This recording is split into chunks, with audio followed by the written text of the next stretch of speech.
তো আপনারা কেমন আছেন? আজকে একটা আপনাকে মসজিদের দৃশ্য দেখাবো যে মসজিদে আপনারা আসবেন না, তো একটা দুঃখজনক ঘটনা দেখাবো। তুমি নিয়ে এসো ক্যামেরাম্যান।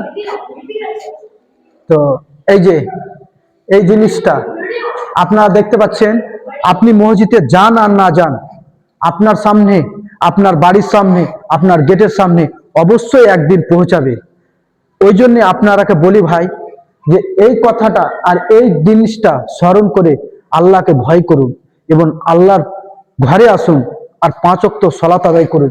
কেন এই জিনিসটা আপনি দেখেন, চার কান্দে উঠিয়ে আপনাকে নিয়ে যাওয়া হবে মরণের ওই কবরস্থান। আপনি যখন ওই কবরস্থানে যাবেন, তখন এই খাট আপনাকে রেখে একাই আসবে, আপনার সঙ্গে তখন কেউ আসবে না।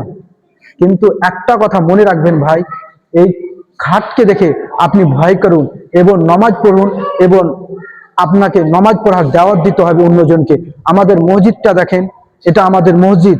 আমাদের জোহরের কাতারের সময় 4 থেকে 5টা লোকে নমাজ পড়ছে, এসারে 4 থেকে 5-10 জন, মগরবে আপনি আসতে গেলে 2 কাতার হচ্ছে, কিন্তু ফজরে মাত্র 4টি লোক হচ্ছে।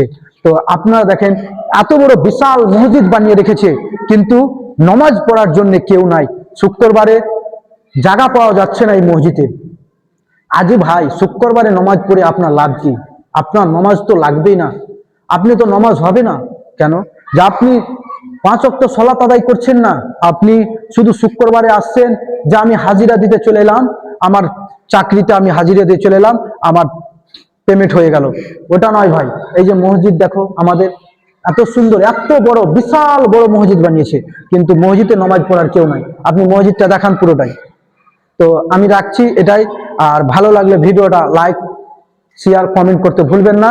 আর আশা করছি আল্লাহর কাছে যে সবাই নামাজ পড়বেন। এই ভিডিওটা আমি যারা যারা যুবক ছেলে নামাজ পড়ছেন না, তাদের জন্য আমি বেশি এই ভিডিওটা বানালাম। কেন?